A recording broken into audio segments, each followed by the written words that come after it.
No! Hey! Rusty Ross! Richie Rich, what's going on? Well, it's been some time. It's been a little bit of time. 2 months, maybe?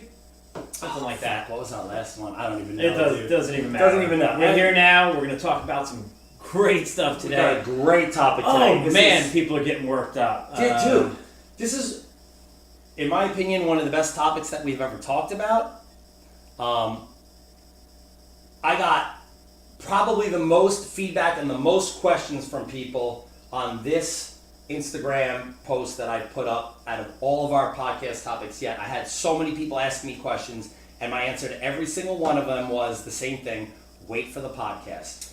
Because you can't ask me questions about stuff, asking me this, that, and the other thing when I haven't even spoken about what we're going to speak about yet. Don't jump to conclusions.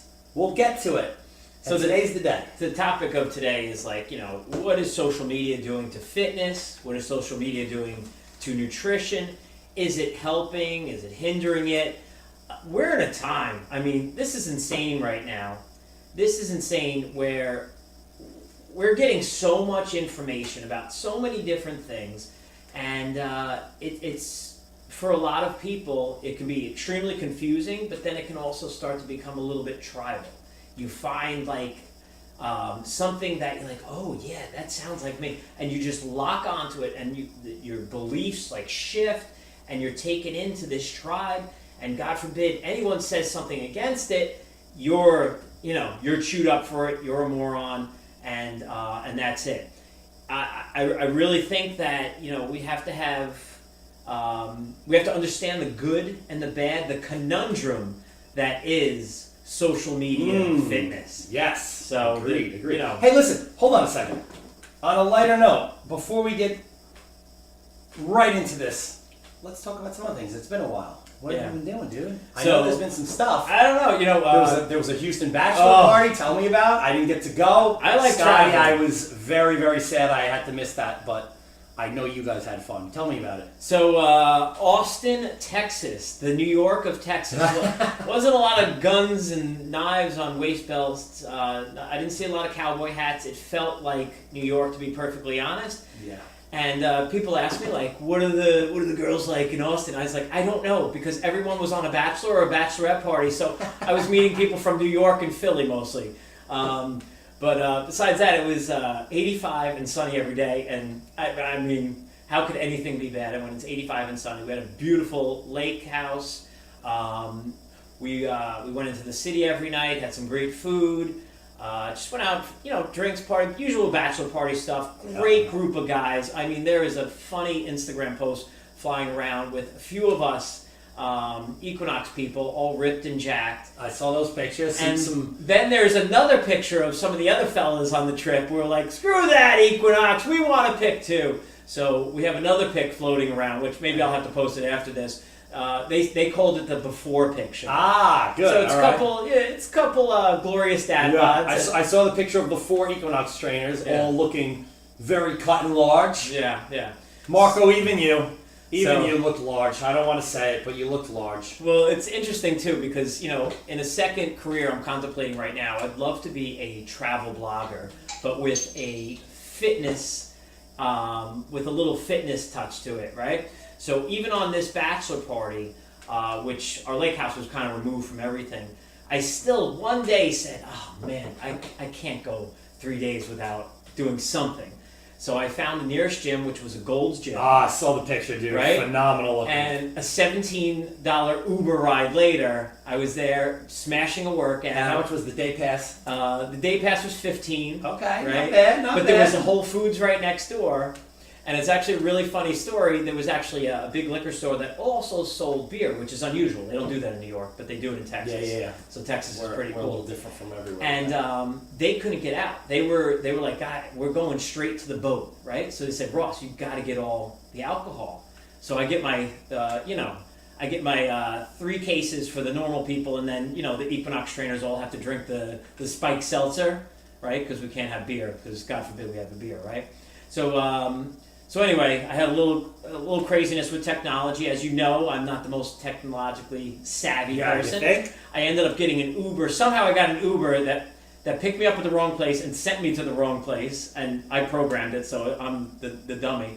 So I ended up getting them all the beer and all the spiked seltzers, but a little bit of drama involved. I was basically solo for like half a day, and I had to meet up with them just in time. Right as the boat was leaving, I showed up with all the beer. So it was, it was a good time, a lot of fun, and I'm glad I got my workout in. I kept my sanity. Yeah, we had a lot of fun. Just break splashing around up the the water. drink fest with a little workout is always a good thing. It's as you know, I think you said you were at a bachelor party last weekend as well, and In Montauk, where I did no working out, but I did surf twice, so that's exercise. But I drank a lot and ate a lot of everything, to be honest with you. But whatever. Listen, sometimes you got to do it. Well, that's why we work. this This is why we work listen. as hard as we do 90% of the time, so you can enjoy yourself the other 10%. Richie, I call myself an extreme moderate. I'm an extreme moderate. I'm not saying I'm like this all the time. I cheat. I eat crappy You food. have to. I drink alcohol, but 90% of the time, my food is in a perfect rhythm of vegetables, quality macros, quality micronutrients, just integrated into the food, the highest quality meats and fish when I eat them. And, anyone who follows me on Instagram will know I eat sardines. So that's all I got to say.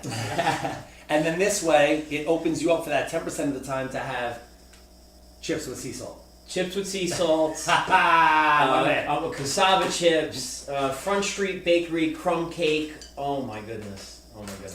So anyway, let's not talk about cheat meals. Let's talk about the impact that social media is currently having on just the health and wellness of everybody. Because I said. Well, one more question before Yeah. we start. Yeah. It's been a while and we haven't had a guest, so I'm going to ask you: how's your deadlift?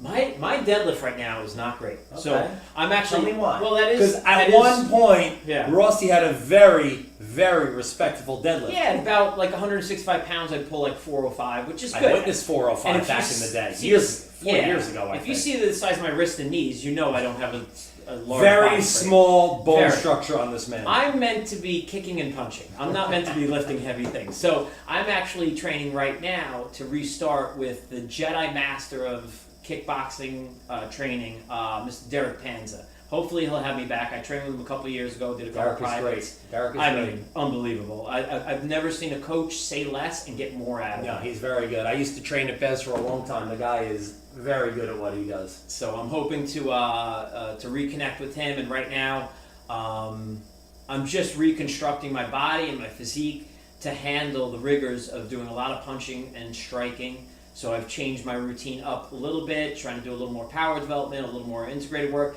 much more kettlebells I'm starting to work in. Did 100 for your punching, snatches for your on each punching. arm the other day. It felt great. My shoulders were just great for the punch. just the caps, the shoulder pads were out. I had that nasty shoulder pump that you get Good. from the bells. So yeah, the deadlift's not good right now. I All right. pulled 2 1/4 the other day for like 10 reps, and that's about it. All right. Yeah. But you're slowly getting back into it. Yep. All right. So, the question that we are asking, we're going to ask you, the people listening. We are going to ask ourselves, being Dickie and Tits, Rossi and Dickie. The question we're asking, is social media hurting or helping the fitness world? And let's not answer the question yet. Let's talk about it, and at the end, we'll maybe get an answer on what we think. I have my answer. I'm sure Rossi has his. I'm sure you guys might have yours also, but maybe at the end of this, maybe we'll all change our minds a little bit. So let's start with this. I don't want to sound like I'm hating on everything, because I'm not. There are plenty of great pages that people are putting out there on social media with great information. Instagram, Facebook, Twitter, whatever. But I also think there is a ton of money-making schemes that people do, like, look at me, look at my body, look at this, and use my 30% off coupon and use this, whatever it is. I think my favorite right now is the Fit Tee. We'll talk about it later, but the fitness tee, this is how this model got into the shape she did, by drinking Fit Tea. Nothing else, not her workouts, not her diet, it was Fit Tea. Use my 30% off coupon and get this Fit Tea. So things like that. And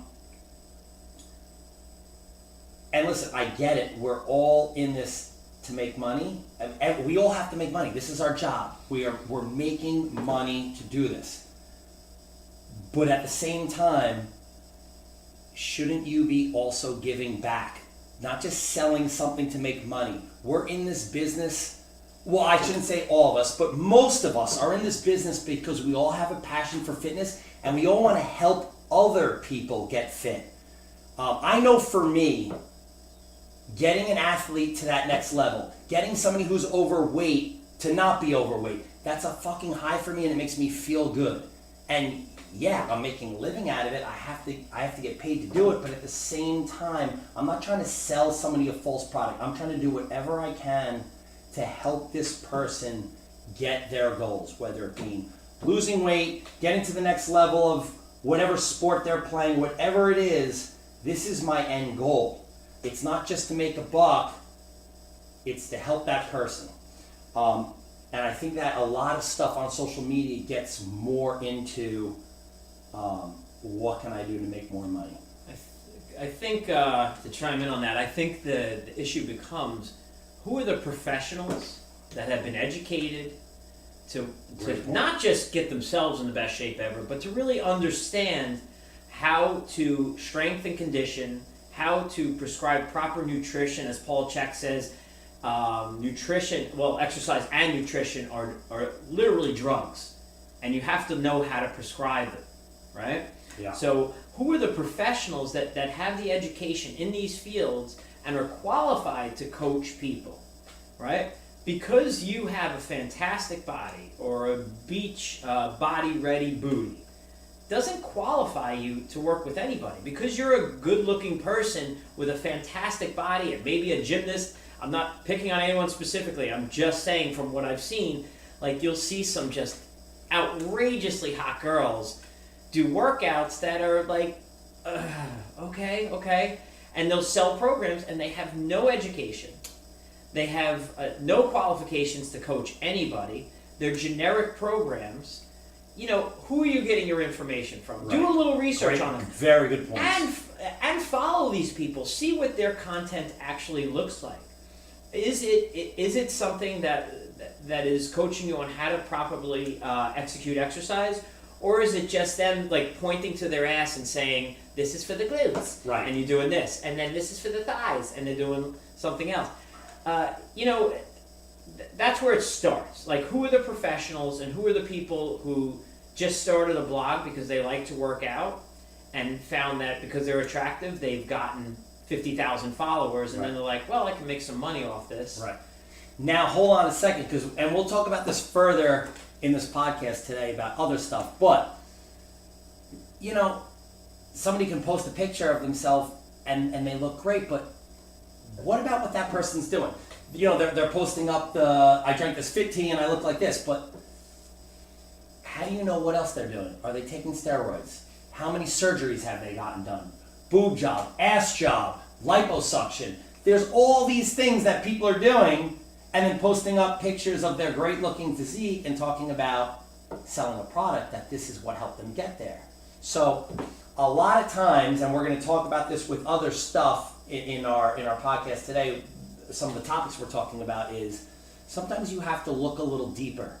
I can claim all I want that one certain thing got me to where I am, and to people who don't know me and see a picture on social media might say, oh, well, look at what he did to get like that. But the people who do know me and see me every day know that I've done lots of different things to get like that. So you always have to look a little bit deeper than just what's on the surface. And social media can screw with a lot of people's minds very, very easily. Do you remember, like, maybe back in like 2010 or something like that, when Facebook was really taking off? And you would see, you know, all your friends and they're getting married and their kids and everything's peachy and everything looks great. And, you know, there's one specific friend, every picture she's saying like, oh, my husband, I love him so much and this and that. And I love every post is so positive, and you're like, oh man, I wish I had the love of my life like she does. And then And you find out that they just fight every single day. and that they're getting divorced. Yeah. And All the time. what we have to remember is that when it comes to social media, Facebook, Instagram, YouTube, whatever it may be, you're only seeing what the person Wants you with to the see. account wants you to see. Correct. And a lot of people, I don't want to say they're not being honest, because I think a lot of people are honest and their personalities come out with that. 100%. But There's a even lot of good so, content on social media. you know, a lot of good A stuff. lot of great stuff, but there's like certain things that people are just not going to share. And when it comes to your exercise regimen, your nutrition, you know, there's a lot you're not seeing. And maybe it's not all disingenuous, but you know, when someone's showing a series of exercises, it doesn't necessarily mean that's what they're doing to get their results. And listen, you don't know the genetics of the person. You don't know what built that foundation. They could have built a body years ago and they've just been maintaining. They could have like these superior genetics that everyone in their family, they could have a dad that's 70 years old, ripped and jacked, doesn't do anything. Yeah. Like, you have to understand this. And when you talk to intelligent coaches, you know, I always say this, I always say it like this. When someone asks me for advice, they say, oh, what should I do? How should I eat? I say, well, it depends. And you need to ask further questions as to what they're doing, how they grew up, what their likes and dislikes are for exercise, how they've responded to other types of exercise. There are foundations. Like, we have the hashtag strength solves everything. Yes, we believe that strength training is the foundation of everything, but it does expand in other directions, and strength can be a little bit dynamic where, you know, there's endurance strength, there's body weight strength, there's different elements of strength. But the foundation is like, if you want to shift and change your body, you need to put resistance on it. This is a foundational principle. So if someone's just saying, oh, it's all high reps, oh, Tom Brady's saying, oh, you just need to use bands. Tell a lineman that's got to move, you know, Right. 700 pounds of Yeah. men. Just use that, bands. Oh, just use bands. Just Good use job. bands. Maybe it's good for, listen, I'm not saying it may be better for throwing athletes. I would ask Eric Cressy, who's a great source of information. If you're in baseball or a throwing athlete, I met him years ago through a friend, and this guy has exploded, and he's like an authority on training baseball players and any type of throwing athlete. But maybe it's a better idea not to be crushing bench and maybe using more band work if you're a pitcher in baseball or some sort of I throwing actually athlete. think for a throwing athlete like Yeah. a pitcher, it's all leg work, hips and legs, because there you that's go. where your power comes from. Yeah, so it's what we're basically saying is that it depends. It's relative to Yeah. what the person's goals are, what their physique is. Listen, you've dealt with different body types. Different body types respond to exercise differently. If you have an ectomorph, a long, lean person, there's certain things you can do with them that maybe you don't want to do if you have an endomorph. Someone who almost always will look over fat even when they're leaning out. That's a tough body type to work with. Very tough. So it depends, and it can't be black and white. And sometimes social media makes things black and white. It's a yes or no thing. Where when you deal with an educated professional, they can guide you better on how to tune your nutrition and tune your workout to you specifically, and it's not generic. Right. So we have a bunch of different stuff that we're going to talk about when it comes to social media, whether it being tools that we see used, movements that we see used, diet trends that we see used. You see a ton of all of it on social media. Listen, I follow a lot of fitness pages on Instagram, and like I said, some of it I think is super valuable. There's a lot of sites that I see that I even repost some of their content. I think it's phenomenal. And then I see other, fitness models pages where I see that, to me, they're just trying to sell a product and try to make money off of it. So we're going to talk about a bunch of this stuff, and we'll talk about it. Me and Rossi are going to talk about what we think about it, but we're going to ask you the question, what do you think about it? Maybe you have an opinion on it right now. Maybe after Rossi and I talk about it, you'll change your opinion a little bit. Maybe what me and Ross will say, well, actually, you'll go against what we say, and we like that. Let us know. If you think something that we say you don't agree with, tell us on our Instagram post. Let us know. We love that stuff. Tell us. Well, I think.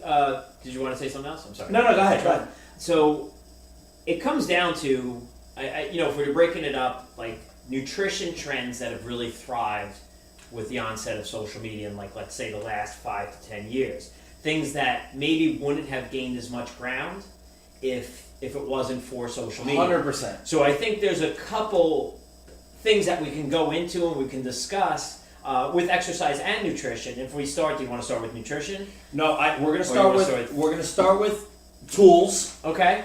We're gonna talk Sure. about some movements, Okay. and we're gonna talk about nutrition last. Okay. So, I'm gonna throw out some stuff here, some tools that I have. I put some in my post on some of you who saw it on Instagram. I put up a post with some tools. I didn't get everything in the picture that I wanted because there was a couple things I actually forgot to put in the picture, but I put in the listing of stuff we were gonna do, and a couple things I couldn't because the way the gym was set up, I couldn't get everything to fit into one picture with one machine being somewhere in the gym and the other machine being somewhere else in the gym. But these are all tools that I see utilized on social media a lot, and people posting pictures on, this is what I did to get this. So let's start with one. Maybe my all-time favorite. The one that I've had the most amount of conversations with, definitely the most amount of arguments with, but let's talk about the Bosu Bowl, Rossi. Okay. So start me off. You get Okay. going on this, and So- then I'm going to chime in. I want to hear, before I say a So, word, what do you think about the Bosu? I'll tell you my experience with the Bosu. So about 16 years ago, when I first became a trainer, 16, 17 years ago, I interned at, not necessarily interned, I kind of say it was a paid internship, but it was one of my first jobs. I worked at a Pilates studio, and this almost like Pilates celebrity, Liz Gillies, got a bunch of Bosus, and she says, "Oh my goodness, this is the most amazing thing." And I was exposed to the Swiss ball, which I think is a good functional tool, and I use it in my Sure. practice. Nothing And wrong with that. how it contours to the spine, how it's a little unstable. I work it in as a nice tool for variety with my clients when relevant to their program. So we did a lot of stuff, a lot of different Pilates movements on this. We had to balance on it and stand on it and jump around and almost do a little class. So I taught the Pilates mat work on the Bosu. I taught a little cardio class in her studio on the Bosu. And then a couple of years later, someone, I read, it might have been actually Eric Cressy, who did a college paper, and maybe it wasn't, so I'm not going to say it was 100%, talking about the Bosu and whether it's a good tool or not.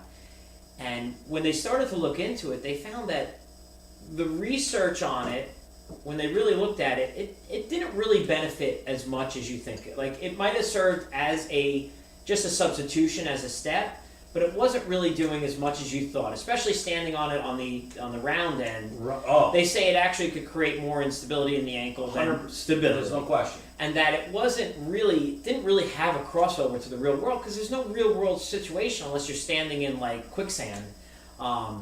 So with that, after kind of reading that, I was like, well, you know what?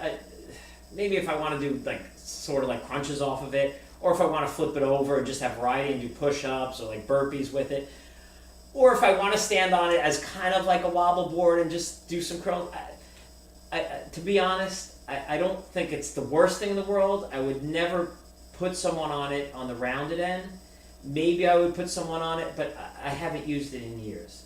I'm not saying anyone who uses it is a moron or anything like that. You can use it in your training, and I've seen people that I respect use it. It's not for me, and I just say there's better things that I can do. So I don't really use it as a tool.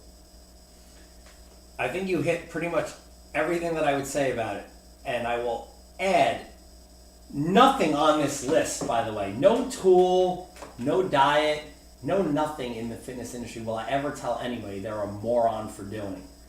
As long as you're trying to do something, all this is maybe educating somebody a little bit who hasn't done the research on stuff. Nobody's a moron for trying to do anything. We're all here to exercise and make ourselves better. What I will say about the Bosu, so I have a long history with the Bosu Ball because I used to do I used to train out of a training facility. It was a sport facility where we trained professional athletes, and one of the trainers there was 100% about the Bosu ball. And this was his main tool. Claimed that it was the most functional tool. You don't see me, I'm putting up my fingers in the air. I hate the word functional. Functional training, that is the most ridiculous thing in the world. We'll talk about it another time. Great for athletes, great for this, great for that. Even went to tell me that it's great for surf balance. These guys never surfed a day in his life, and I surf all the time. There is no correlation to standing on that Bosu ball, to surfing, to snowboarding, to skateboarding, to anything balance whatsoever. If anything, it will hurt. If you flip it on the other side, now you have a flat surface that's a little with a little instability. Safer on your stance. Is it a safer way to stand though? Because I've seen people get on it on that surface and fall down. Yeah. So I don't think it's a great way to get on something, period, with the fact that I don't think it's even benefiting you ever. Change it to the other side where now you're standing on the round surface. What is that doing? When are you ever standing on a surface? I've seen people squat on it, and if you look at their feet, they're actually now pronated out. Do you squat like that? Like, tell me where this is helping you with your squat, with your balance, whatever. You don't stand like that. This is not something that we do in everyday life. You know, we don't have a Hippocratic oath like the doctors do. We will do no harm. But you should choose every exercise wisely. And if you have a 70-year-old client that has balance issues, the worst thing to do would be to put them on an unstable surface. Maybe the best thing to do is just have them lift one foot off the ground and balance on one foot. 100%. I mean, it's simple. It's simple. So, you know, if there is a beef to have with it, it's like, just make sure whoever you're doing this stability work with can handle the stability work. Because standing on one leg, standing in a split stance, you know, even doing a walking lunge with like taking a medicine ball side to side is plenty of stability work for someone who doesn't have good stability. You know, I mean, what do you think? It's simple to me. I can go on for a while. I can tell you a crazy story. Well, you know what? Whatever. I'm going to tell it. We're trying not to stay on one subject for too long, but I will tell the story. There's a guy, I don't want to use his name, but there's a guy in the fitness world. He has a huge, I guess at one point I think he was famous. Anyway, the guy who loved the Bosu ball at my gym decided to bring this guy into the gym. This guy claimed to train over 400 professional athletes. Never mentioned one of them on his website, by the way. He just said that he trained 400 athletes between NFL, NHL, NBA, but didn't list any of the names. So that always raises an eyebrow to me when you are willing to say that you train 400 athletes, but not willing to say who these people are. Did it all with Bosu ball, blah, blah, blah, blah, blah. He brought him into the gym to talk to us all about Bosu ball training, and my hand literally, we were in a seminar, he was talking to us, asking questions, blah, blah, blah, and wanted one feedback. I constantly raised my hand and asked him questions that he had answers to. I don't know if I would necessarily say they were the best of answers.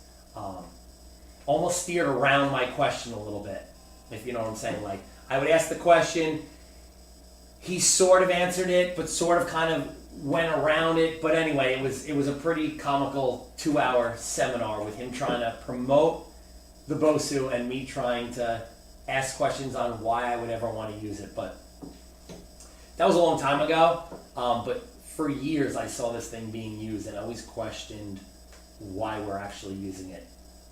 There could be a lot, or actually I wouldn't say could be, there are a lot of better choices. Well, this is the thing too. Let's question. When something new comes out, let's just question it. You know, let's not take it for granted. You always should question everything. Yeah, question it, try it out, and see for yourself. And that's the foundation. So what's our next tool? Next tool. We're going to go right into the Viper. Okay. So I'm going to start with this one. I gave you the first one. I'm going to take the second one. Here's my problem. Some of the movements with the Viper I don't have a problem with. The movements. Some I do. There's actually a couple that we can talk about that I actually can tell you that being somebody who has a bad spine injury, there are some movements with that thing that should not be done. The normal person's not going to feel the impact that it has. I will feel it immediately. So for somebody who has a spine injury that can feel it on 1 or 2 reps, you're not going to feel it right away. But over the long haul, will it cause you problems? Yeah. There are some movements that I have no problem with. The issue I have with the Viper is the movements that I don't have a problem with. Why do I need the Viper? And the reason why I ask you this is because $400 is what the 20 kilo Viper bar goes for.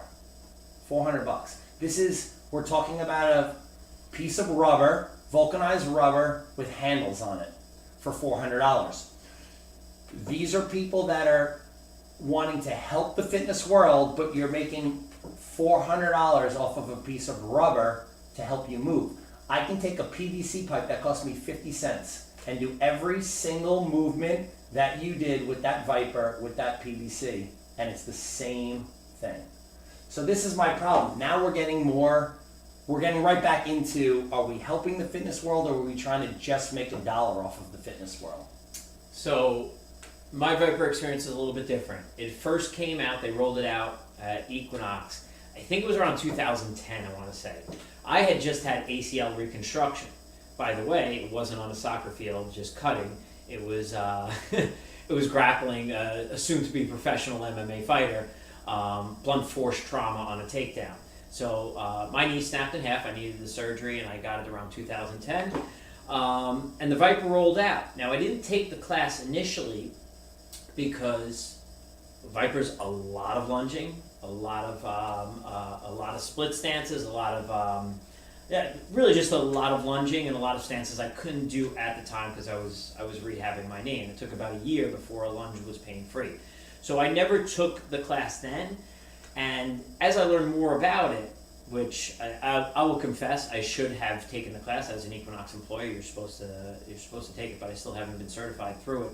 But I've learned a lot through the years. I have. Yeah, and I remember when you were taking it in the class, and you were like, I was making well, what about this? What about this? Of course, I'm You were always going to have my questions. questioning everything. So I think you know what my impression was of the Viper, and not taking the class, but just reading over the paperwork and the pre-cert stuff, is that the thing about the Viper is the guy who created it is a really intelligent guy, and he really gets you to think. And the program design behind Viper is really the genius of the Viper. You can apply the principles of that to a lot of other tools and a lot of other movement. It's the movement and it's the program design that's really the genius of the Viper. And the TRX program at Equinox loves using the Viper. And there are some great chopping patterns. It's a good learning tool in a lot of ways for certain movements. And once again, it's something that I don't discourage or berate anybody for using it. I don't use it a lot. Like I said, I use it for certain rotational movements, certain like lunge patterns I like it. But it's not something that I actively pursue and say, I have to teach them this on the Viper. I'm all about just getting people moving, and I like using different tools. So kettlebells, dumbbells, I'll throw in a Viper. Dowel rod is a great way to teach people how to move too. Cables, bands, whatever's needed, body weight. I see it as another tool. I want to cut you off for a second because you said the key word. You said whatever is needed. Yes. And that's the word I go to. Needed. Is it needed? Yeah. Don't force it. Don't force it. But I'm asking you, we're talking about a tool. Is that tool needed? Well, do I need that $400 piece of rubber to accomplish that movement? So here's how I would answer it. I would say if it's at Equinox and you have a trainer that's enthusiastic about using it and it's going to help you some way in progressing, then sure, go for it. Would I buy it to have in my house? Right. Probably not. Okay, that was my question. I mean, obviously, if something is free, use it. If it's at the gym and you have someone who could show you how to use it, because listen, the Viper you have to be taught how to use because there's certain positions you don't want to put yourself in, and I think you were alluding to certain patterns that are definitely shearing on the body. On the spine. There are many patterns, Yeah. ones that I did in the certification and ones that I've seen other people utilize that shouldn't be done. Yeah. And if somebody Yeah, ever wants swinging to, pattern. wants to, I'm not sold on that. the top hand position on that swing pattern, I just you are literally, the line of pull is so far away from your center point. We're taught this as trainers that you shouldn't do that, but this Yeah. is telling you the other way. Well, listen, I think this is a good topic to bring up if we ever are fortunate enough to have Mike Ryan on, who is the Jedi I would of love to have Equinox this guy on. education, and he is like a Zen master, and he's so intelligent. Maybe he could enlighten us and get us to understand better he would actually be some of the movements. He would be a great time and to have. and I really think that we would learn a lot from him because he's a super smart guy, and he's in charge of. They just opened up a new Equinox on Miracle Row on the Upper West Side. It's supposed to be just a beautiful place, and he's in charge of, I think, all their education, all their trainers, TRX trainers. That makes sense. So listen, maybe we need to be enlightened on that, but there's some movements that I just, you know what, I'm going to stick to what I know and what I'm comfortable with. And that's another great point, is don't go beyond what you should be doing. Meaning that even as trainers that have been training over 20 years or around 20 years, there's some things that, listen, I'm not educated in that. I'm not going to do it. I'm not going to work that with you. Listen, this trainer over here, they're masters of animal flow. You want to work animal flow? Go with them. I just took the cert. I'm not great at it. Yeah. I'm not going to work a ton of that with you. So there's nothing wrong with referring people out if you're just not comfortable with it, right? Like if you have a client who wants to do yoga, be like, I don't do that. Serena, go. Serena, Do your thing, take girl. 'em. 100%. What's next? What do Next, I'm going to open this up with you, Rossi, because Okay. I actually see you use it once in a while. However, I don't want to say what I'm going to say. we got? Okay, go ahead. I was going to say something. I'm going to wait till Ross says what he's going Yeah. to say. Then I'm going to say what I want to Okay. say. Power plate. So the power plate is interesting. The power plate came to Equinox probably in 2005, 2006. And I will tell you, my personal experience with the power plate definitely influences why I use it now. And it was in 2010 when I had my knee surgery that I did a little bit of power plate work. And it really, I believe it really helped me increase my flexibility. Now, I'm not going to make claims that it broke up scar tissue or anything like that, but it has an effect that feels similar to getting a massage. I've had times where my muscles cramp up. I go sit on the power plate. I'm fine, right? I've had clients in the middle of a session. They cramp up in their glutes or the lower back. It's a little tweak. We pop them on the power plate. They loosen up. I use it sometimes as a recovery tool after a hard leg workout, and I think it helps. The crazy amount of vibration that you get off of it has similar effects, I believe, to a massage. So I use it more as a warm-up tool or a recovery tool. I don't use it that often as having people squat on it or do push-ups off of it. I use it mostly as if someone's coming in, if I have a 65-year-old client, it's the dead of winter, it's cold out, they're feeling stiff, I have them do a couple squats, I do the back massage, I do the quad, the hamstring, I just vibrate them out a little bit, and it seems to help warm them up a little bit better than if I didn't do it. So I use it as a warm-up tool, and then I have some clients that at the end of a workout, they just love doing it because they feel better. It's one part I think it is helping them. It's another part of that just finishing in that Zen mode. So we always talk about how, it's very common for trainers to stretch out their clients for the last 10 minutes, where we'd really rather just smash them and get that extra 10 minutes of 30. work. Yeah, we'd rather just get 25, 30 minutes. I think, and this is not, so I have principles of how I approach training. And I think it's more important for a trainer to properly warm a client up and prepare them for exercise than it is to work on the recovery. Now, that Agreed. can change per client. There are some clients that Of don't course. recover well, so they do need that Also post-workout injury. stretch. If somebody has like Sure. an injury, we have to talk Sure, about. but when I get like 70-year-old guys that are just chronically tight or come in feeling a little stiff, I'd rather take 20 minutes to warm them up than 20 minutes to stretch them at the end, because I've educated them on how to do the stretching on their own. And I encourage them to do more on their own in the recovery process than in the warm-up process. I'd rather warm them up and get them prepped and really heat it up and take that time to light up their glutes, light up their abs, loosen up their squat, their lunge, their shoulders, and then go into a hard workout for 40 minutes and then say, okay, you need to, in the course of today or tonight, do a little bit extra stretching. Right. And my clients are great with that. And it's really, listen, you groom your clients. You teach them how to do the process right. 100%. And I would say almost all my clients, they're never so sore that they can't walk or can't move their arms. They get soreness, but a lot of them recover really well because of the way I train and because of the way I coach them in their process. And it does change per client. It's not a cookie cutter. It's not everyone has the same formula. But I have a belief that it's more important to get people prepped and primed, like a primer. Like when you have remember the lawnmowers where you had to press the button to get the oil into the engine, right? So the engine properly functioned. It's like that. I do priming movements to get them lit so they can execute their workout better.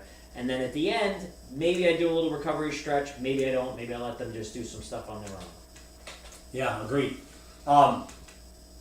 Just to answer Ross, before I talk about what I feel about the power plate, I want to add to what Ross was saying with that is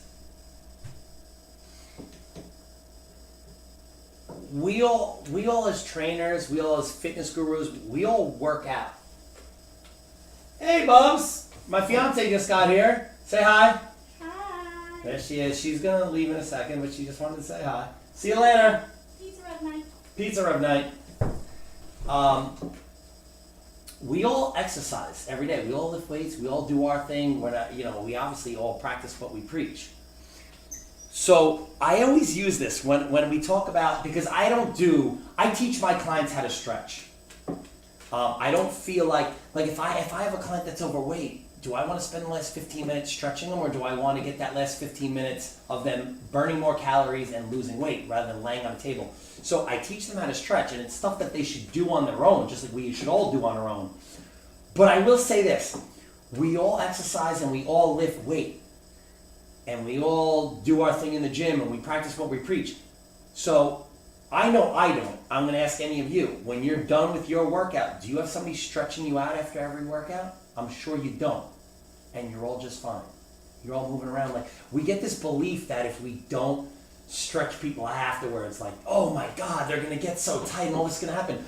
But you're just fine. You just lifted weight. You just deadlifted. You just smashed your overhead press. You did all this stuff. No one stretched you out. How are you functioning next day? I don't understand. You didn't get stretched out. How did that happen? And it's amazing. I stretch none of my clients out. I teach them how to stretch. And I've been doing this 22 years. And I've never had one client, whether it be an 8-year-old getting ready to play baseball in the future, or a 75-year-old who's just trying to be able to sit down and stand up off of his couch. I've never had one person have mobility issues. Not one. Yeah. I've had people come to me with mobility issues, and then when they start training with me for a few weeks, the mobility issues go away. And I'm not doing any forced stretching with them. So it's funny, we spend all this time with that because, I don't know, I guess somewhere it got programmed into everybody's head that this is what you're supposed to do. But I'll ask the question one more time, is do you do it? Is somebody stretching you out after every one of your workouts? Probably not, and you're doing just fine. My answer on the power plate is, and the reason why I didn't want to say, but I let Ross talk about what he wanted to talk about before I answered, because I didn't want what I had to say to change what he was going to do. I see Ross use it a lot, and what he does with it, I don't have an issue with. I see him do a lot of prep for workout. Okay, so what he said, using it as massage, loosening up muscles, using it for that kind of thing, I don't have an issue with. The problem is this, and most people probably don't know this, because before it became the power plate that we see at the gym with all these buttons and it's this one standing unit, the original power plate, most people don't know this, was a little box that got dropped into the floor of an Olympic lifting platform. Okay, I used to work 15 years ago. I worked at a training facility where we trained athletes. We had an Olympic lifting platform that had a little rectangular box cut out. It had a thing that went over it, so if you didn't want to use the power plate, you didn't fall through the floor. It was like a piece of plywood that went over it that was stable. You squatted on it, you were fine. But when you wanted to use the power plate, you lifted up the little latch and you dropped the thing in, you turned it on and you closed it up and it vibrated, just like the now freestanding power plate we have. And this thing was marketed as, don't quote me on my exact percentage because I'm not 100%, but I'm pretty sure they claimed 30% more muscle fiber was activated when standing on this power plate, doing your squats or your deadlifts, or I've seen people do push-ups on it. I've seen a million things back. This is going back 15 years ago. So this was their claim. And I always raise an eyebrow at it. And I always said, well, I don't really understand. How could that possibly be? It doesn't really actually make a lot of sense to me. Anyway, years later, if you do the research now, they've actually come back. There's been opposing science that says that is not true. There is no percentage of more muscle fibers recruited standing on a power plate squatting than if you just stand there and squat. So what the power plate started out as was something that was false and something to make money off of. Still to this day, with the freestanding power plate, I do see things that drive me nuts, which is, I mean, I've seen on social media, I've seen people swinging kettlebells on these things. I've seen people deadlifting on them. I've seen people squatting on them. I've seen people doing plyometrics on them. I've seen people stepping off the power plate, swinging kettlebell, stepping back on the power plate. I'm going to just say this. A lot of exercises are very, very good for your body and have a lot of use on their own. Why are we adding all this other stuff? A lot of these exercises are very complicated on there. A kettlebell swing, I mean, I'm not going to say it's the most complicated thing in the world, but if not done right, could also be a dangerous exercise. Listen, I love the kettlebell. Could it be dangerous if not done right? 100%. Why are we taking a kettlebell swing and making it more confusing? Now, not only do I have to learn the mechanics of what a kettlebell swing is, but I have to also learn how to do it while stepping on and off of a power plate, while it's vibrating under my feet. Or having one foot on, 1 foot off. It makes zero sense. And if you actually look at why we do a kettlebell swing, it doesn't even coincide with why we do a kettlebell swing in the first place. So this is where social media gets me going a little bit. Is the power plate the worst thing in the world? No, not at all. Just like all the other things on my list aren't the worst things in the world. It's what social media is doing with them. This little chick who drinks her fit tea to get in shape while swinging a kettlebell on the power plate, it's a false statement, and it's something that, well, it can be very dangerous and shouldn't be done. It's definitely false, because anyone who's been on the power plate for more than 1 minute knows it makes you have to go to the bathroom. It shakes up your kidneys, and you gotta go take a piss. After like at least 1 minute, you're like, all right, I gotta go to the bathroom, then I'll come back and finish my power plate routine. Which is a true story. It actually does. Oh yeah, I agree with that one. Are there any other tools you want to get to? Lots of tools. Let's go quicker through them, because I know that my fiance came home with some dinner for us, and I know I'm hungry. I know you're hungry, and we got a lot to go through. Well, we're gonna maybe. Do we have to split this into two? No, segments? we're gonna finish it up. Okay, We're gonna rapid fire. Next. This is mine. Yeah. I'm going to start off and then I'll let you get it. Okay. Fitness bands. Fitness bands. Now, this was one of the 2 most asked questions since I made my initial post a week and a half ago. You know how many of my friends said, I see you use fitness bands all the time. And yes, I do. I'm not going to just post something up and hate on it just for the sake of hating. I use fitness bands all the time.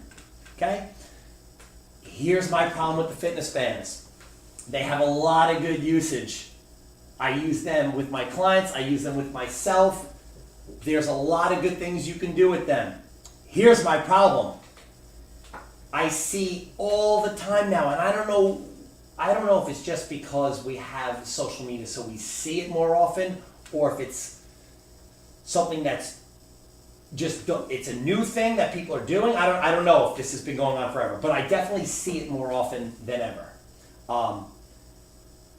Where we're confusing people with, I don't know if I want to use the word difficult lifts. Maybe I want to use sophisticated lifts. Deadlifts, squats, there's a lot that can go wrong. They're not the most difficult things in the world, but they're things that can take time to get. Listen, I've been lifting weights for almost 30 years, and I probably still have things I can correct with my deadlift. It's a pattern that a lot can go wrong if not done right, and even doing it for years. As that weight goes up, things can break down, things can happen.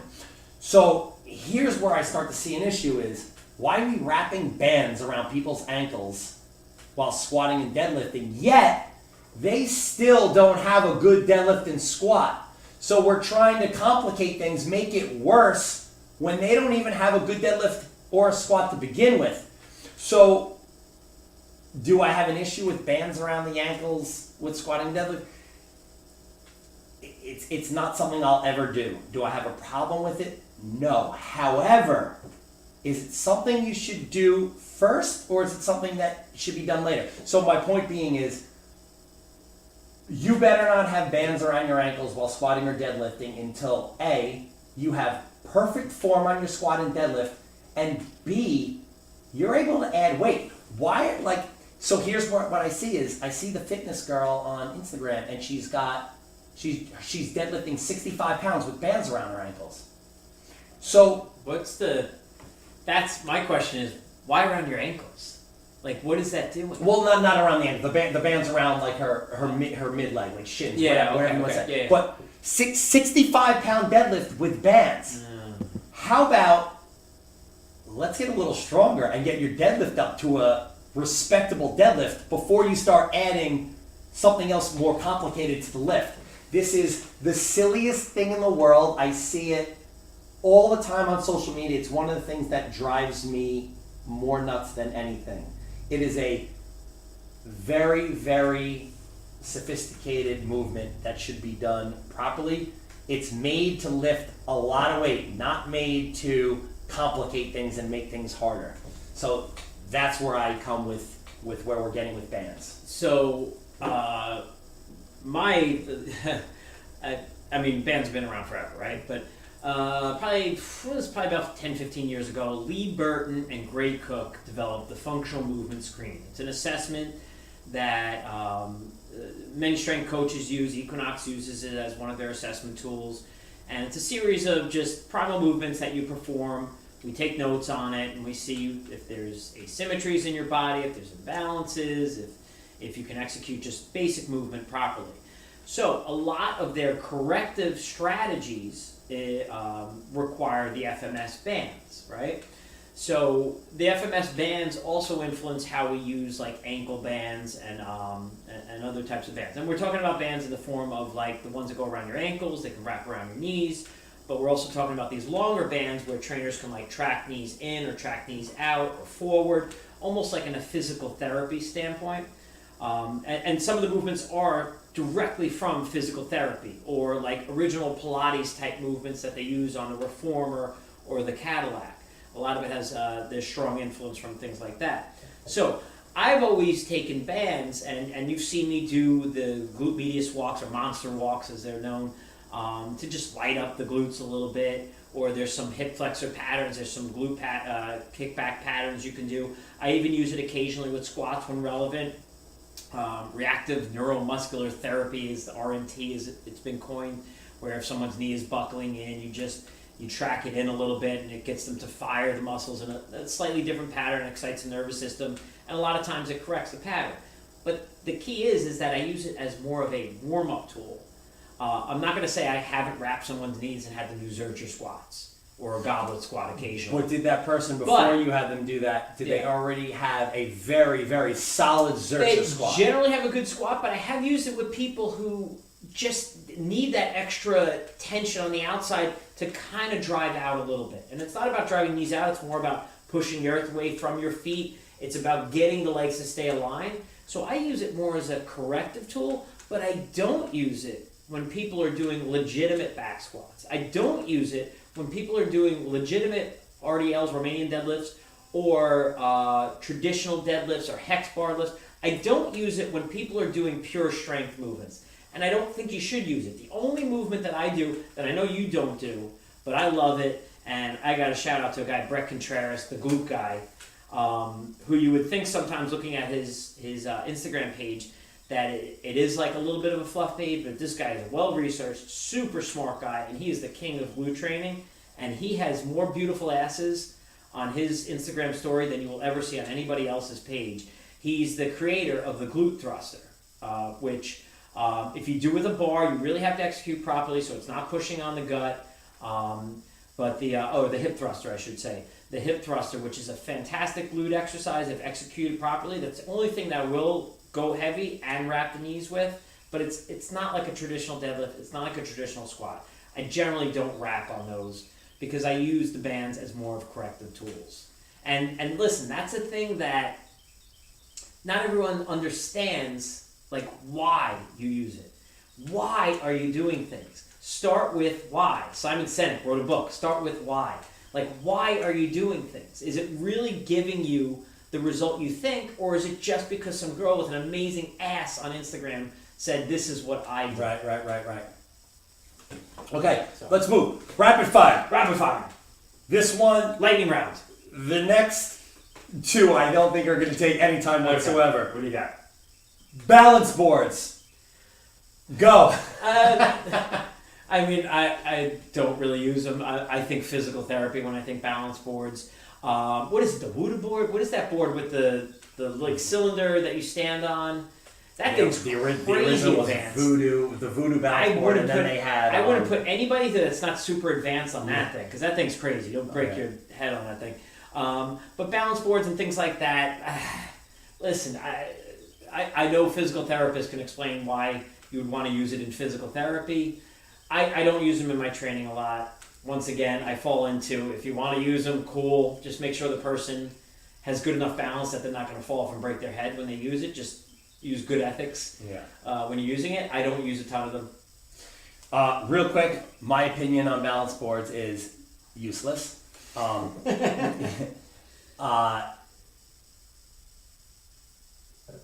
Skateboarded my whole life, surfed my whole life. I was a professional snowboarder. There is zero correlation whatsoever to standing on a balance board and riding a snowboard. I promise you. And listen to me.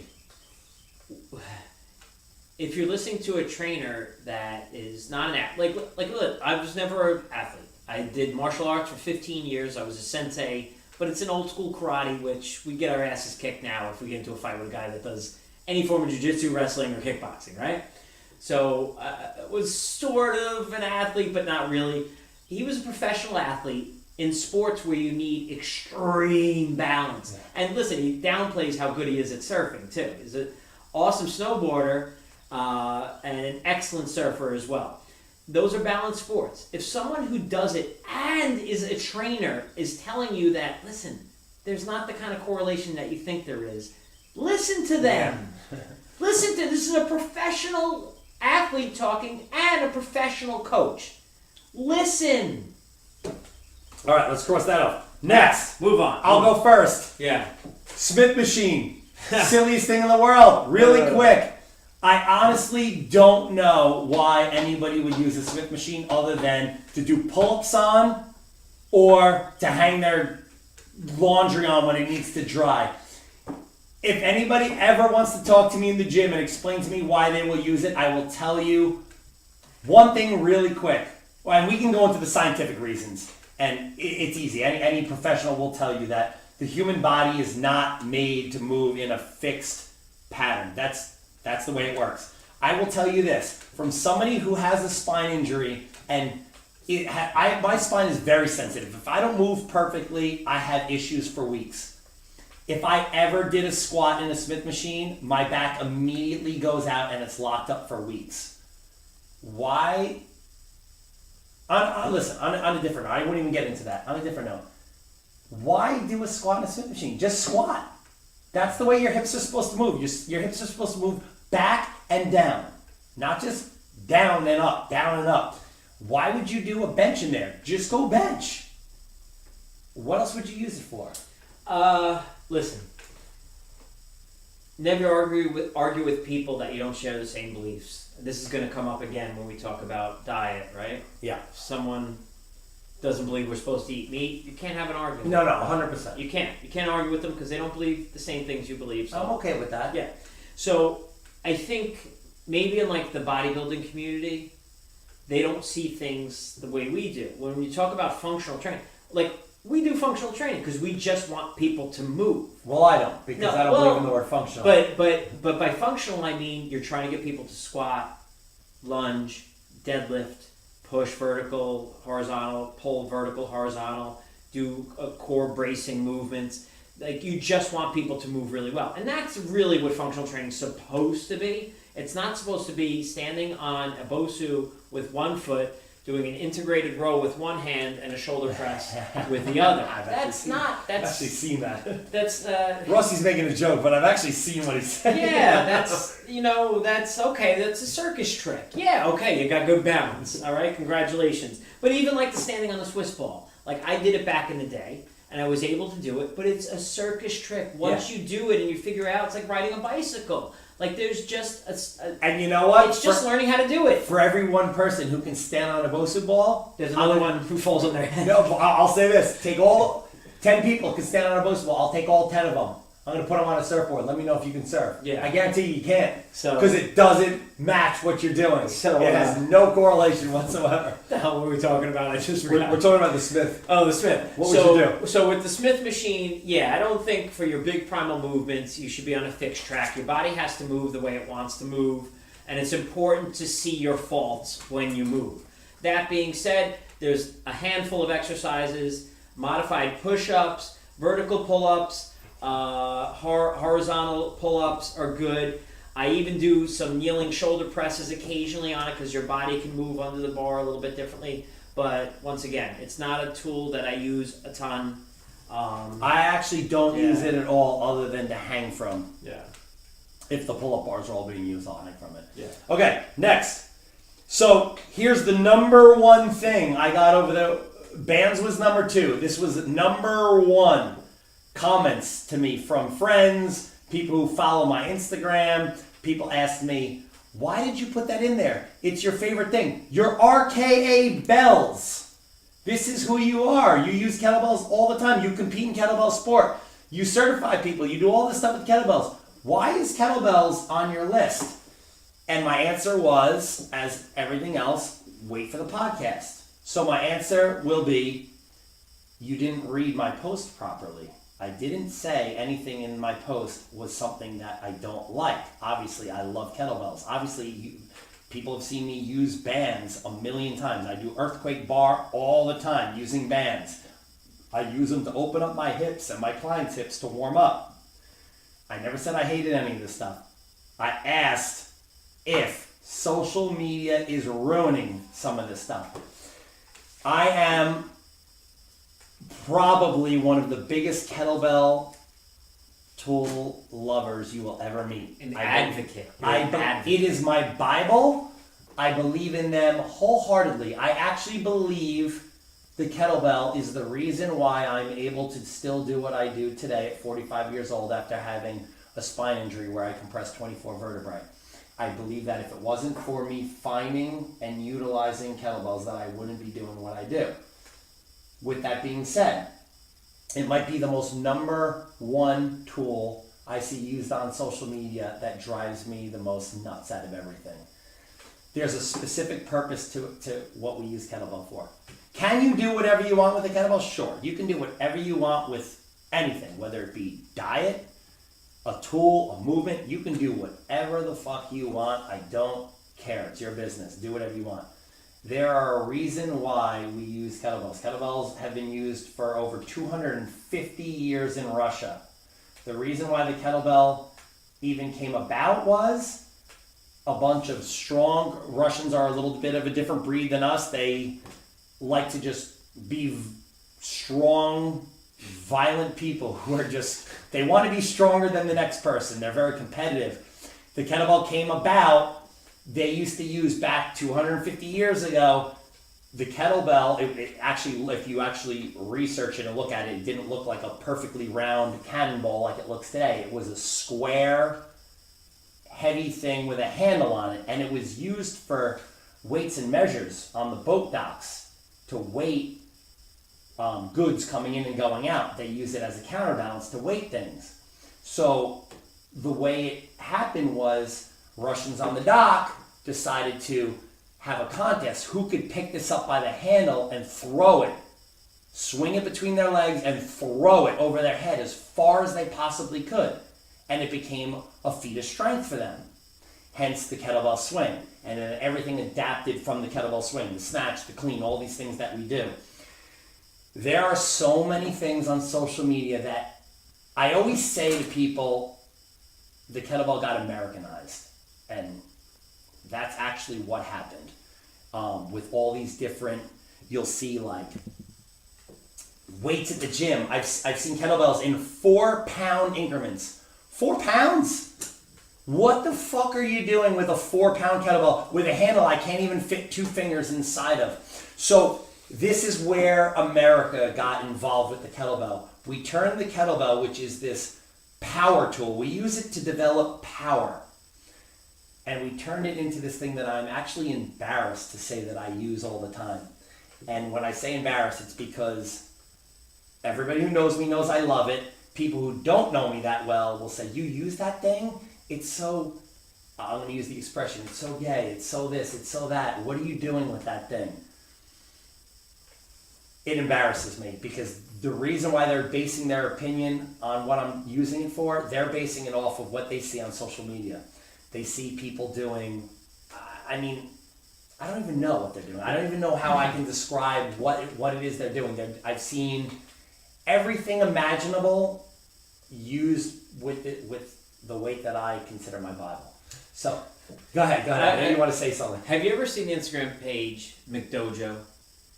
Right? Yeah, I have. So where it's the karate masters that supposedly knock people out with not touching them. It's where guys are just like, when they come in with a knife, you grab their wrist, you bend it backwards, you punch him in the face. He actually, in half the videos, he doesn't even touch the guy. He like swings, so pushes his arm out from 10 feet away, and the guy just launches himself in the air. What is it? It's frauds. It's basically frauds taking martial arts, which is a sacred thing to people.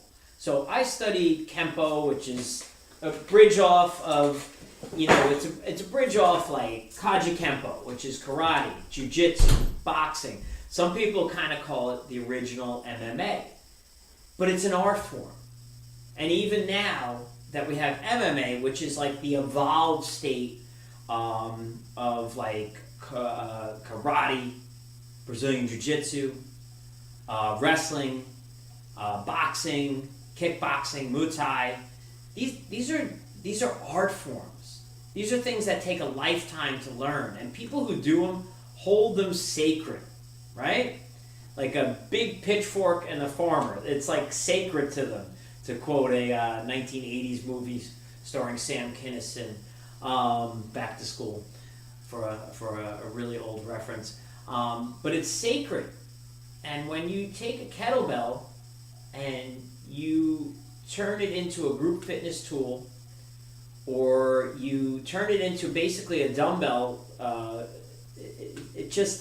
it ruins what it's originally intended to be. It's an art form to learn how to use a kettlebell.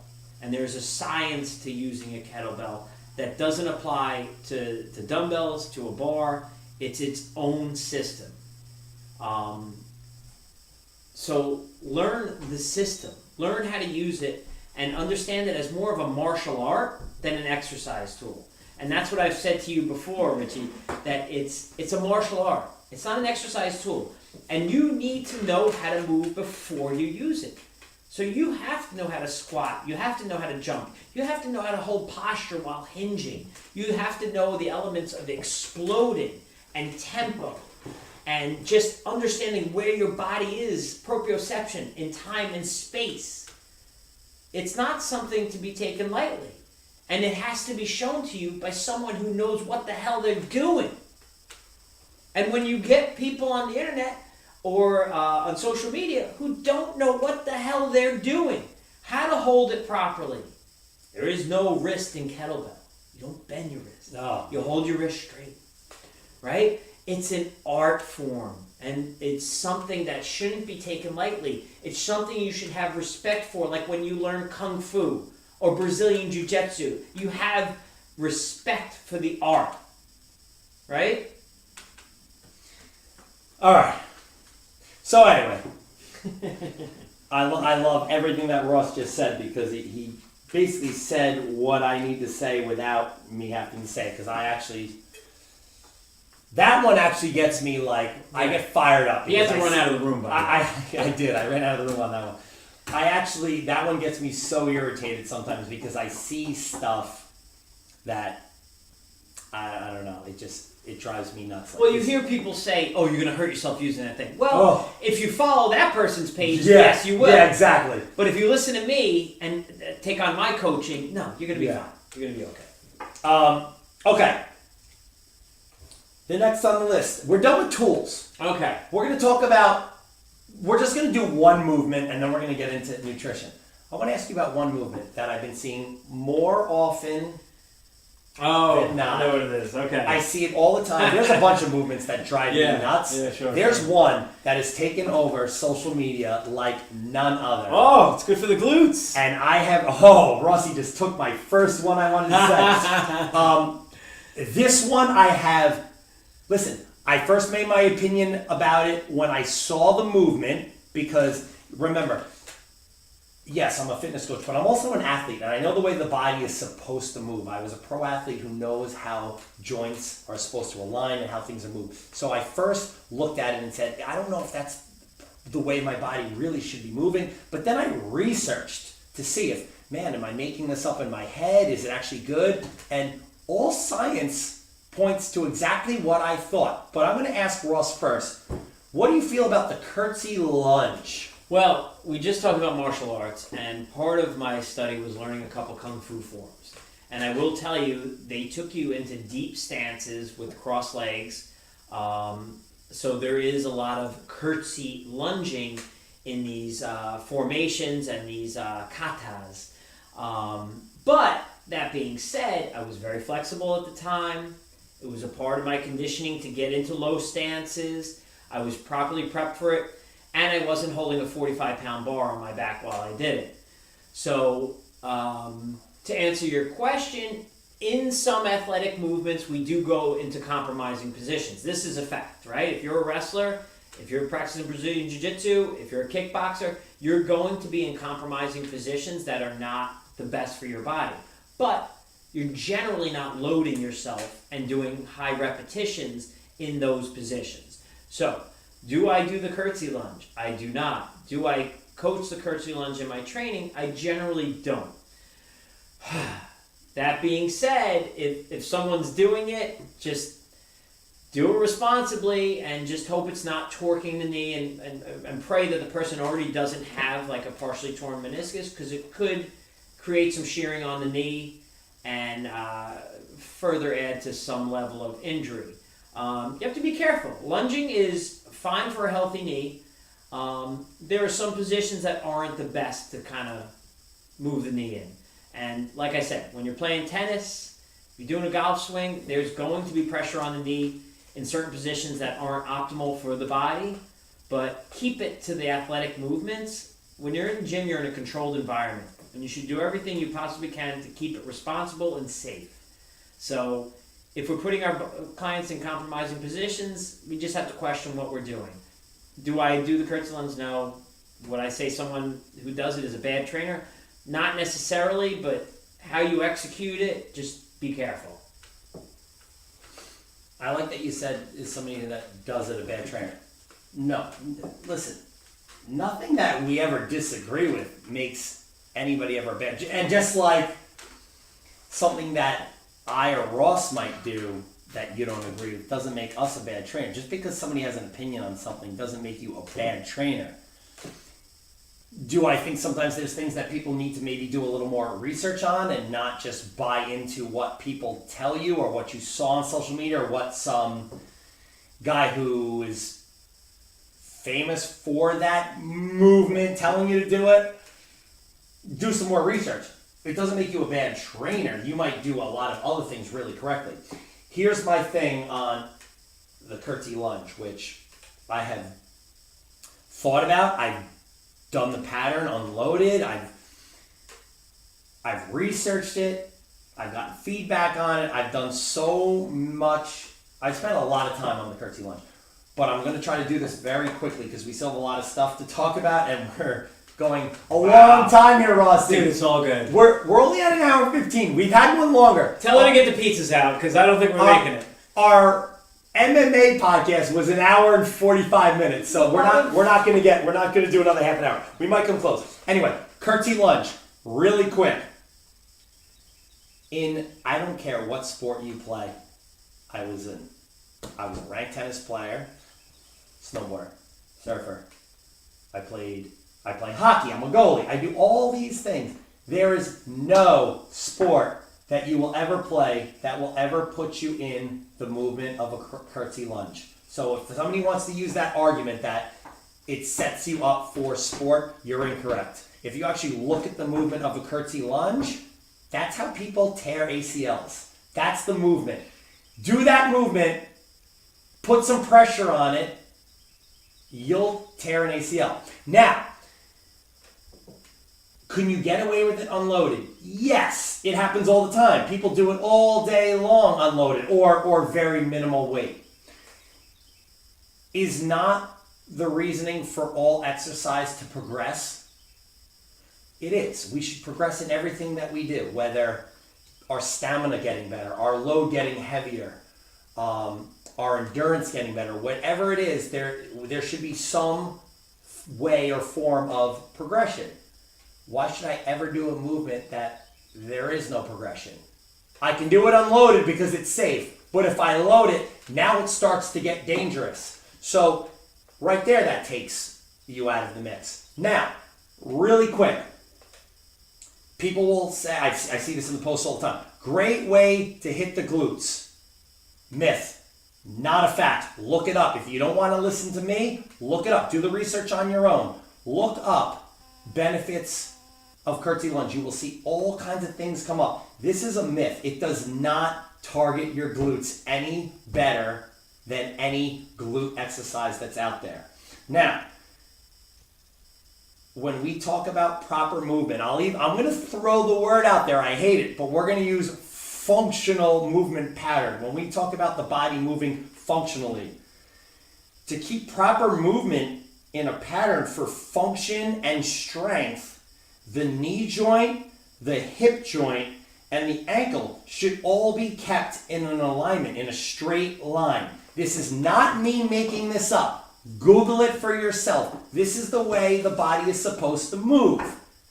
Go look at a picture of a curtsy lunge and draw a line, draw a straight line through that picture and tell me if the ankle, the hip, and the knee are in alignment. And I promise you they are not.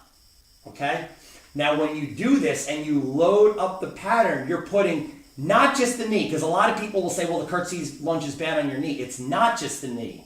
I would say it's even worse on your ankle and your hip than it is the knee. And I'm not saying that it's great for the knee, but I'm just saying that you have 3 joints, ankle, knee, hip, that are now all out of alignment. You're loading them and you're putting pressure on them, and now you're going through a movement pattern that serves no purpose other than the fact that some people say it engages your glutes more, which that was proven wrong. But let's just say that argument wasn't made.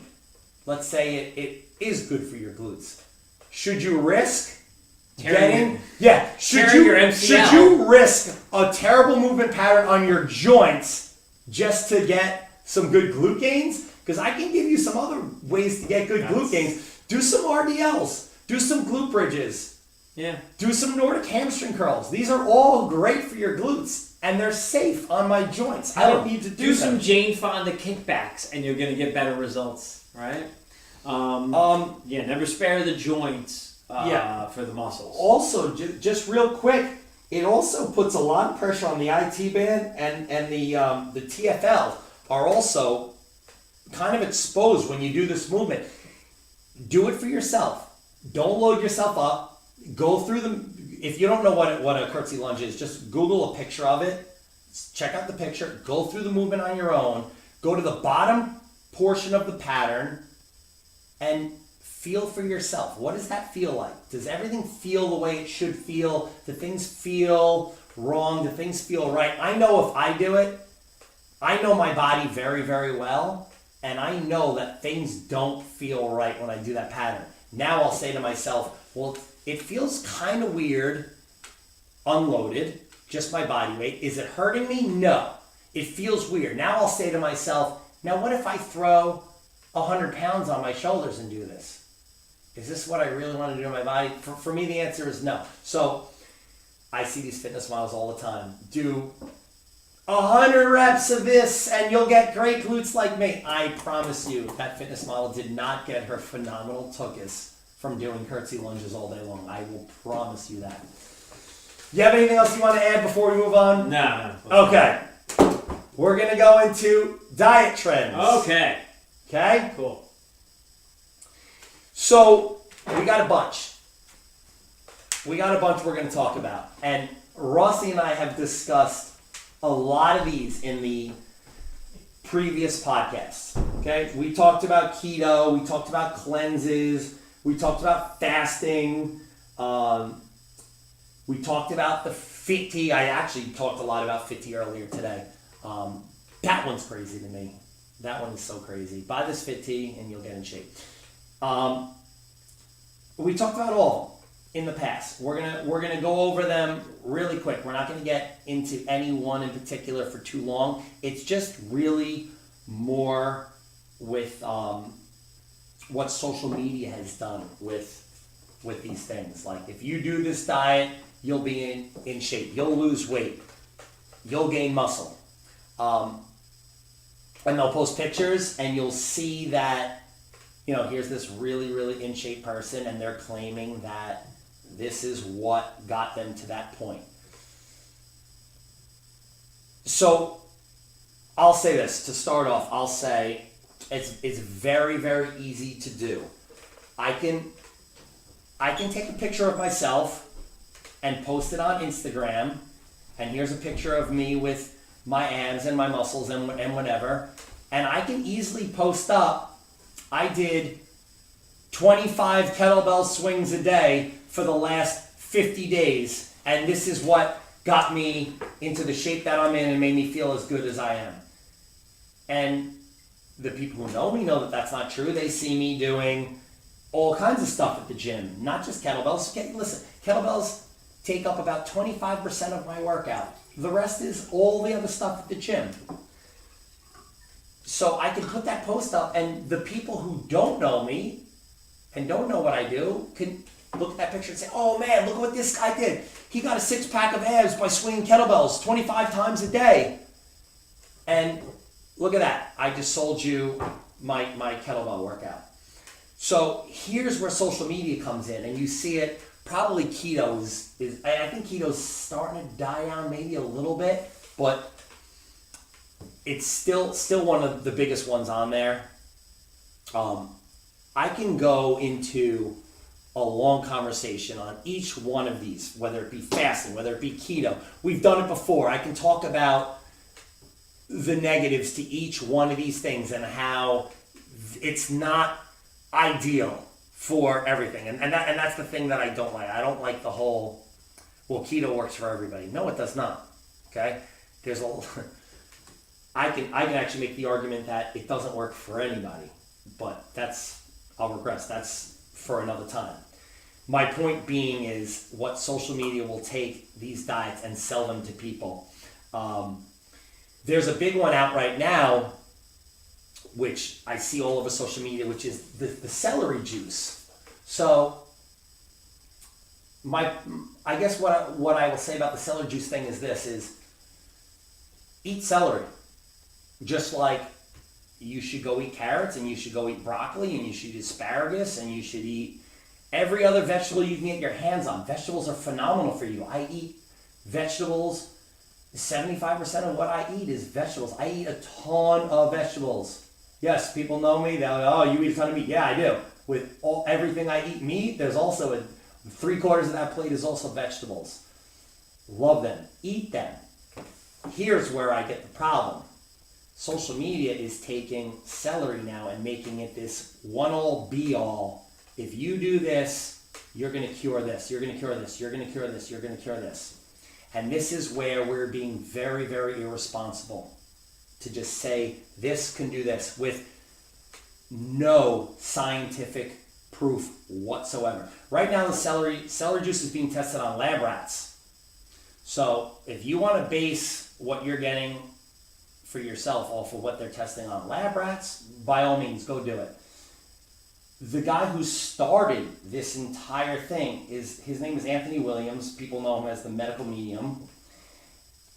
By the way, he claims that he speaks with spirits of compassion from a higher level than us. I actually don't know what that really means, but this is where he gets his information. Anthony Williams himself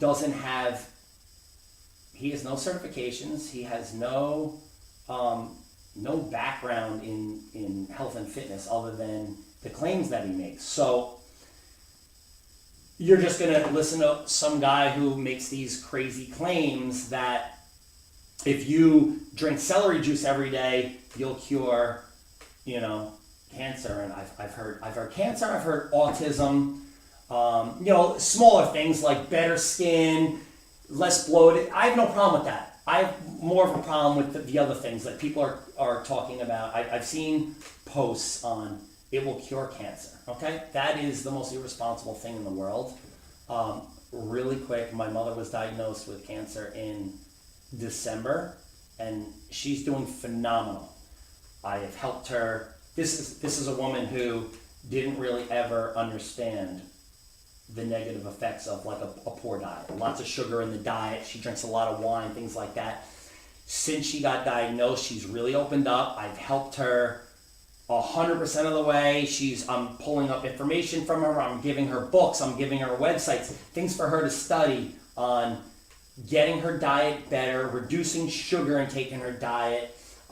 Things like sugar. These are the things that feed the cancer. So she's doing all this. She tells me not only that has she never felt better, she's sleeping better than she ever has before. So we're helping her out. I'm helping her out with all this stuff. But if somebody comes along and tells my mom, don't worry about it, just drink celery and you'll be cured, I will fucking smack that person in the face and you'll piss me off beyond what you can imagine. So here's what I'm talking about is people being negligent and just telling people, do this and it will help you. If you want to tell me that you feel better on it, fine. I have no problem with that. Drink your celery juice all day long. What I have a problem with is when people are giving false information that it will cure things. There is no scientific evidence whatsoever that it does any of these things. My other question, I have a lot of questions on this thing. But before I get more, Rossi, you've been silent for a while. You've been just listening to me rant for a little while. What do you think about this? Before I get further into what I want to say, because I have some more things more questions I want to ask about it. Sure. What do you say about this? Well, I haven't researched it as much as you have. My opinions are more based on, listen, if things are a catalyst to move you in the right direction, I think they're always positive. So if someone is gung-ho with saying, like, get celery juice in your diet, but then that leads to you not having a frappuccino, the 300-calorie frappuccino in the morning, and you don't get that caffeine high, you don't get blasted with like processed, pasteurized, homogenized milk and sugar. That's a positive thing. That's good. That's good. So if it's a catalyst toward moving you into better habits and it gets you to say, oh, I've done this, now I can add more. I feel like I can add more vegetables into my diet. So if it snowballs into better things, I think that's a good thing. I think that's a really good thing. So sometimes that's what people need. They just need to like start like juicing, right? Whether it's celery or you're making other things with fruits and other vegetables. Yeah, it could just add the plant nutrients into your diet, which a lot of times can just increase your health just doing that one thing, right? But I agree with you that especially as professionals, we have to be careful.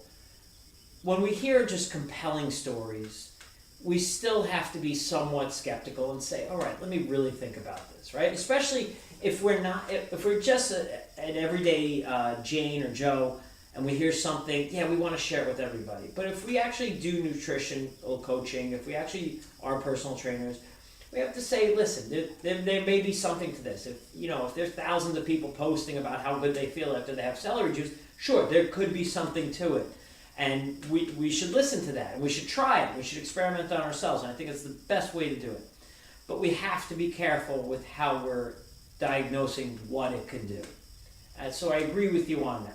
You cannot tell people it's going to cure diseases. You can't do that. That's just irresponsible, and that, just from a legal standpoint, that could get you into a lot of trouble. You could preach that, hey, I've done it, and I feel great with it, and I've encouraged my clients to do it, and they all feel good. This one feels like their immune system's better. This one feels like they don't eat coffee anymore. That's fine. Don't forget everything else you've learned with nutrition and creating a good plant-based diet with the highest quality meats, teaching people about eating rhythm, eating specific to their metabolism, the importance of organic produce, because not for nothing, celery is one of the most heavily sprayed crops, so you better be getting organic celery. Because you're going to be Can you tell getting... me a story about your client real quick? You grew up on a farm? Well, one of my clients grew up on a farm, and they raise many crops, and it's just one of the things. When I asked her about it and what she thought of it, she's like, "Yeah, celery's great to eat." She's like, "I don't have too much of it because I know it's a very heavily sprayed crop, and it takes a lot of water to produce." And once again, I'm not discouraging anyone from doing a celery juice, and I'm not saying anyone who does it is a fool or anything like that. Go for it. And if you feel the benefit of it, share it, right? That's what social media is for.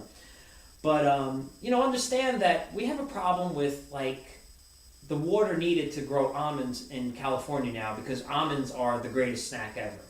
We have an issue with too many coconuts being produced in the world and taking up too much farmland, and there's issues in Thailand where they can't even meet the demand and they're tearing up so much land to build up coconut trees. Let's be careful how much of a demand we create for certain types of food, because as much as we think animals are, the gas from cows are tearing up the ozone layer, agriculture is tearing up the earth. It really is, and this is a much deeper topic. But let's be careful how much we encourage people to eat just one food, because it's going to create a demand that may not be realistic for the world to supply, and it may, it may lead to other unintended bad consequences. So my conclusion is, listen, if something makes you feel better, and you want to make a testimony about it, I cannot argue that with you. Right? I changed my diet 15 years ago, 15 years ago, and I'm convinced that I got rid of asthma by just changing my diet. Is there potential that I could have outgrown it at the same time? Sure. But I'm 90% sure that me shifting my diet to good organic food, taking certain inflammatory foods out of my diet, because I took out dairy and wheat from my diet 90% of the time, doesn't mean I tell everyone to do that. That's my personal experience. And as a nutritional coach, I tell people hey, listen, if you have an autoimmune disease, there are certain foods that are a little more inflammatory than others. Consider taking them out temporarily, putting them back in, and seeing how your body feels. That's what a nutrition coach does. They treat, they coach the person, not their personal beliefs, right? So, do I think juicing's bad? I don't think juicing's particularly bad. No, I don't think it's bad at all. It's just getting some good food into you. But I think you should eat more of your fruit and vegetables and feel the need to like juice them. And I generally would make them into a shake, like in a blender, before I would juice them. But you know, you hear different things like you can't unlock the nutrients unless you juice it. So I'm not going to argue that. If that's what people believe and they feel good doing it, go ahead. So real quick before we get off this and we close because we're getting to an end here. And again, if anybody who is a celery expert wants to hang out and talk to me about it, let's talk, because I don't claim to be an expert. I'm just going by what I've researched, not just by what one guy, the medical medium, tells people to do, and I'm not going by what social media goes and tells me. I'm doing my research. Okay. I don't know if any of you guys, Ross, you probably remember because you're old like me. There was a thing, I want to say maybe 15 years ago, 10 years ago, the Power Band. Do you remember the Power Band? No, I don't remember the Power Okay, Band. Power Band was, well, it was more than 10 years ago because Andy Irons has been dead for 10 years and he was one of their sponsored athletes. The Power Band was a rubber band that you wore around your wrist. Yes, Okay. of course. They sponsored. Oh my it goodness. started off with Yes. surfers and snowboarders Oh my goodness. because they claimed it improved your balance. 100% it improves your balance. Then they started targeting NBA players and baseball players because it increased your balance and your stamina. And all these claims, increase in power, increase in strength, increase in balance, increase in stamina, all these things. And people, I had personal conversations with people who swore to me all these things were true. And you know what happened? They cut that band open, and you know what they found inside of that piece of rubber? A sticker hologram was inside it. That was the little thing that you saw in the little symbol. Yeah.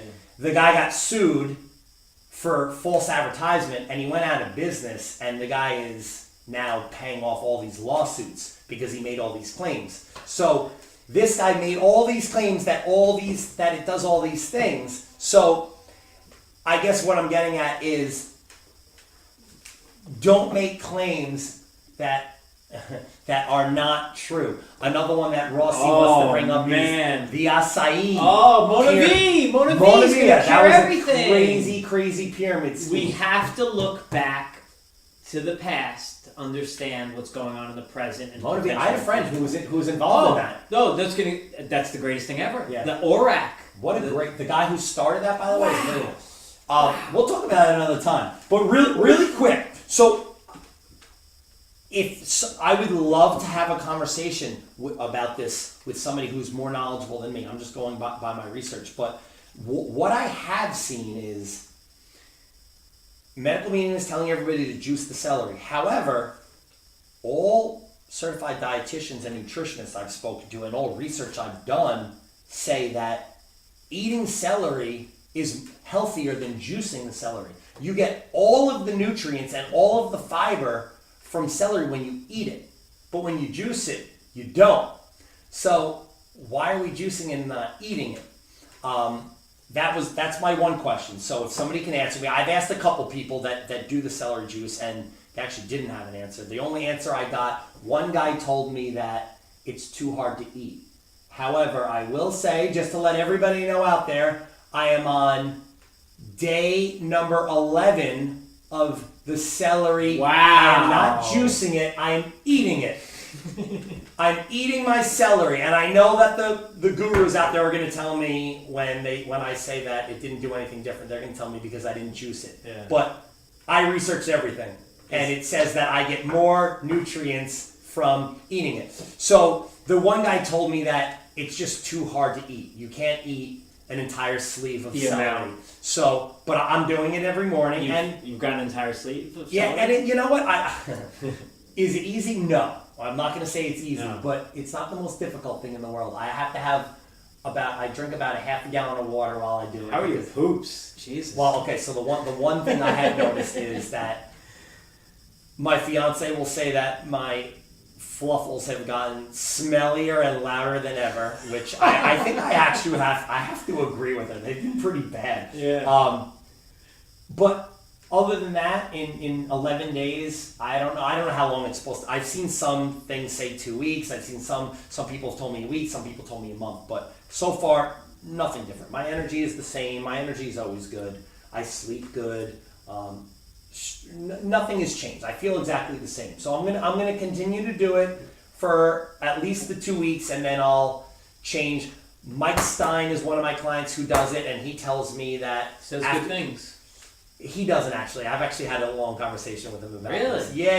He doesn't say good or bad. He actually used to say good things. Now when he thought about it a little more, that changed a little bit. It was more like the only thing he saw different was he didn't get sick this year. Yeah, I mean that's a big thing. No. But I haven't gotten sick in well, 5 years. Is it because I get sick once every 2 years. well, is it because you didn't celery juice? I think it's just a good, Right. solid. So the other things that we talked about. 90%. So when Mike told me he didn't get sick, I said, well, let's talk about what other things you did. And other things did come up. So he is starting to think about that. And I'm not discouraging him from doing it. Do it. If you feel good, do it. I'm just saying, don't make this the end all be all. Let's open up our minds. I'm going to give you 2 examples I have in a second.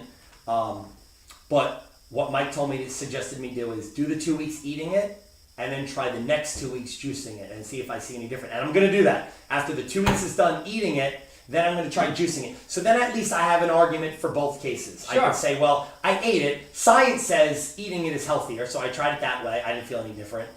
I'll juice it and see if the medical medium is right. Maybe you do have to juice it.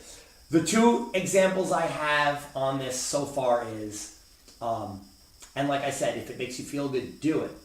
I don't like the whole it cures disease kind of thing because there's no proof on that.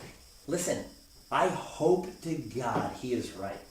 And if we all juice celery for the rest of our lives, we'll be free of cancer, we'll be free of no more autism, all this stuff. I hope he's right. What I'm saying is I'm not ready to just buy into something that a guy gets from higher powers or whatever he's claiming. So the two examples of 2 people that I had conversation with about it is, one person told me that their skin significantly cleared up. They had acne, and their skin significantly cleared up from celery juice. And I said, wow, that's really interesting. So tell me about this. And she told me all about what it did for her skin, celery, since she started doing it. I said, interesting. So I asked, she said she was doing it for a month. I said, in the last month, what else have you done? And her answer was, she took all sugar out of her diet. So you're making a claim that celery juice is responsible for your cleared up skin, yet next you told me in the last month you took all sugar out of your diet. So, but what do we know about acne? That it's heavily influenced by a sugary diet, but you took sugar out of your diet. So of course, so you can't make all of your claims to celery. If you kept your diet exactly the same and ate all the sugary stuff you were eating, the only thing you changed was celery, then I would say, okay, we have something here, but you can't make that argument. The other conversation I had with one of my clients who was doing it was they told me they felt less bloated. And I said, well, okay, interesting. Tell me about this. I wake up in the morning, I do my celery juice, and then I follow the rules, which is they don't eat, they juice the celery, they drink it, and then for an hour afterwards, she doesn't eat anything.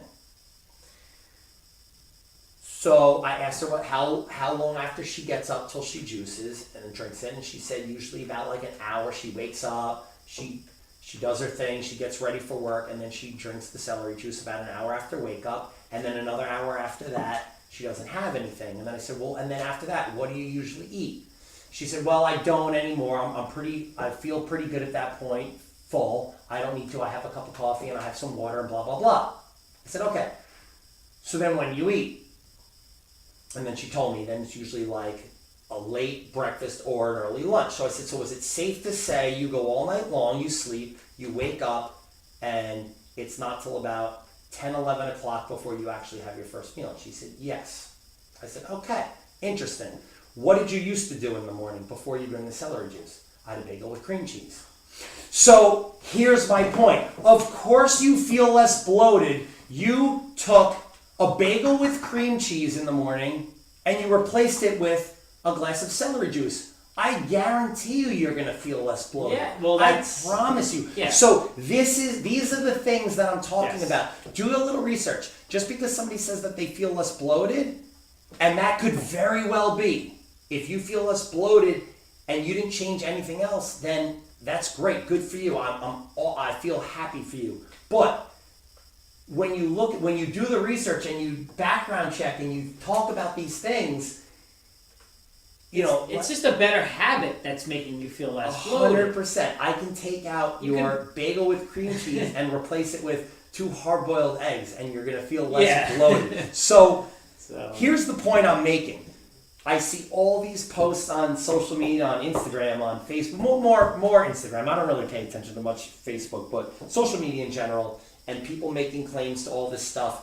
Let's just open up our minds and maybe do a little research and not just buy into everything that we see. Maybe there's other possibilities, and maybe there isn't. Maybe this person has it right. Maybe if I drink celery juice, I'm gonna find out because I'm on day 11. I'm gonna find out. Maybe the next podcast me and Ross have, maybe I'm gonna come on here and say, holy shit, This guy nailed the it. fountain of youth. Yes. This guy, the medical medium, Anthony Williams, is the man. This is the best I've ever felt. And if so, I will be the first to tell you. I'm not scared to tell you I'm wrong about something. Well, listen, you did intermittent fasting. I tried it. Listen, everything that I ever have an argument about, I will try. People told me I was intermittent fasting. I tried it. Rossi was a witness. I looked like I was about 3 seconds from death. People in the gym came up to me and asked me if I was cutting weight for a competition. I was like, no, I'm actually not. I'm actually trying to eat. My strength went down. My stamina went down. My power went down, and I looked like I was about ready to crawl into a grave and die. But I did it. I tried it because I can't make a good argument if I haven't tried it myself. Whatever. I can't go any more about it. The next podcast. We got to talk more about other nutrition things, but I think we're good for today. Yeah. Right? The next podcast, I will have an update. I am on day 11. By the next podcast, I will be at least 2 weeks done with eating it and 2 weeks done with drinking it, and I will let you know if I see anything different. And I will tell you if I see anything different, I'll be the first to tell you, and if I don't, I'm going to be the first to tell you. So, anything else to add, Rossi? No, just big things coming up in the summer. We're going to be doing a couple of these podcasts off my porch in Long Beach, which is going to be incredible. That's my favorite place to do it. I like to So- be outdoors doing it. It makes me feel so much better. We're going to do the Paul Check tribute, podcast in our underwear or maybe board shorts. So that's going to be a lot of fun. I'm just looking forward to a nice, fun spring and this spring and into summer. We'll do some beach workouts. Rossi, how much longer are you staying in that wonderful, wonderful beach apartment in Long Beach? We just we're going to be there another year, so I don't have to leave until next April. So we're good. Okay. We're good. Good. So we're going to do some podcasts off that porch. That's going to be a lot of fun.